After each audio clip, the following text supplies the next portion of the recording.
আমি গরিব মানুষ, আমার ধান কাটা যাবে, খাবো কি? আল্লাহর কাছে খালি চাই যে আল্লাহ তোমার ঘর কাম তুই দাও, আর কিছু ভালো জায়গাগুলো কাজটা আগে করতেছে, যেখানটাকে ওভারফ্লো হয়েছে ওনাদের ওইখান থেকে ওইটাই বেশি খারাপ, কিন্তু ওই জায়গায় তো দেখলাম তারা খারাপ করে রাখছে, ওইখান থেকেও তো পানি ঢুকছে কেন। এবং যে নির্দিষ্ট মাপ থাকে সে মাপ ছাড়া অনেক ডাউন থাকে রাস্তাটা। ভালো নির্দিষ্ট সময়ের মধ্যে তখন এই পাবলিক ভোগান্তি হবে না কিংবা এই প্লাবিতও হবে না, এটা আমার বিশ্বাস। কারণ আমরা হরিয়ারপুরি গাবুনিয়া দেখছি, এরপরে এসে কাঠকাটার এখানে দেখছি, এই সমস্ত জায়গাগুলো দেখছি। এরপরে হচ্ছে আপনার ওই যে হরিয়ার, এই দুই জায়গায় দেখছি আর কি।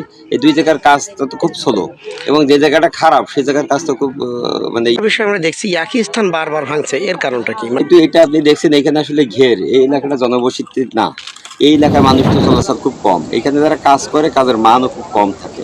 এবং পানি উন্নয়ন বোর্ড এখানে এসও সাহেব আছে, উনি আমাদেরকে সাপোর্ট দিতে চাইছে, বাঁশ বস্তা যা যা লাগে লজিস্টিক সাপোর্টটা ওনারা দেবে, আমরা কাজ করে দেবো ইনশাল্লাহ। আমাদের ওই যে ক্যারের রাস্তার কারণে, ক্যারের রাস্তার এই সাইডে যারা ছিল ওরকম 60-70 পরিবারের মধ্যে হবে, ক্যারের রাস্তার কারণে ভিতরে পানি প্রবেশ করতে হালকা গিয়েছিল, ওইটা আমাদের সমস্যা হয়নি, আমরা ওইখানটাও কাজ করে দিছি। এই টোটাল কয়রায় সমস্ত কাজ তাদের খুব স্লো হচ্ছে, এবং যেখানে তারা এখানে ওভারফল হয়ে বেশি সমস্যা হয়। এই এলাকা বলে না, আমরা আপনি তো যেহেতু জেলা পরিষদের সদস্য হিসাবে মানে টোটাল কয়রার আমরা বিভিন্ন এলাকায় দেখছি, তাদের মানের ক্ষেত্রে আসলে সব জায়গায় একই অবস্থা। এটারও কারণ এটা দেখা গেল শুধু যে ঠিকাদারদের দোষ দিলাম, ঠিকাদারদের আসলে অর্থটা তো টাইম মতো দেওয়া হয় না। এখন ঠিকাদার কাজ করে 2 বছর পরে বিবৃতি, আবার ওই ঠিকাদার কাজ করে ওইটা সাব ঠিকাদার দিতে দিতে তখন তারাও তো লাভ করতে করতে এখানে দেখা গেল আর পানি উন্নয়ন বোর্ডের তদারকিটা কম থাকে।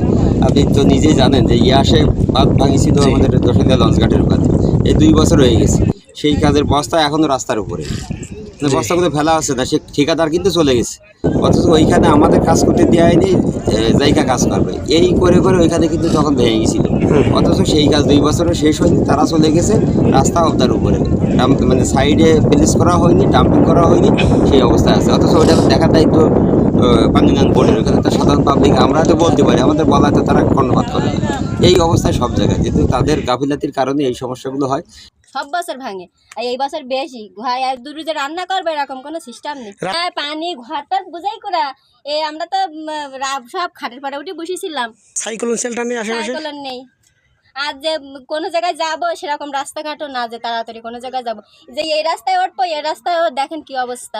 ওই অবদা ভেঙে এসে ওই ক্যাস ছাপাই, এই ক্যাস ছাপাইছে, ছাপানোর পরে আমি তো বাড়ি ছিলাম, বাড়ি থাকার পরে আমার ঘরে ঘোড়ায় ধান আছে, গরিব মানুষ কষ্ট করে কেটে নিয়ে আসি, ধান কাটার জন্য আমি ঘরের থেকে যাইনি কোথাও। পুকুরি জোয়ারে মনে করেন আমাদের মাজা সমান পানি হয়েছে। তখন কোথায় ছিলেন? তখন আমি ওই ঘরের ওই চাল ধরে দাঁড়াইছিলাম, আমি কোথাও যাইনি, আমি ওই ঘরের চাল ধরে দাঁড়াইছিলাম আর কান দিছি যে আমার ধান কাটা চলে যাবে, আমি গরিব মানুষ, আমার ধান কাটা যাবে, খাবো কি? আল্লাহর কাছে খালি চাই যে আল্লাহ তোমার ঘর কাম তুই দাও, আর কিছু ছাত্র সাই থেকে এই কন্ট্রাক্টররা কাজ করতে জানা, যে ঠিকাদার কাজ পাওয়ার সাথে সাথে এই কন্ট্রাক্টররা মূল আরেক কন্ট্রাক্টর যে কাজ নেন, সেই কন্ট্রাক্টরের মাধ্যমে যে আরেক কন্ট্রাক্টর, তারপর সাব কন্ট্রাক্টর এসে কাজ করেন, মানে হাত বদলে কাজের মান 3 থেকে 4 বার হাত বদল হয়, হাত বদল হয়ে তারপর যে সাব কন্ট্রাক্টর কাজ করেন, ইনি যে কাজের বাজেট পান সেই বাজেট দিয়ে মেন যে কাজটা সেই কাজটা সম্পূর্ণ করা তাদের দ্বারা সম্ভব হয় না।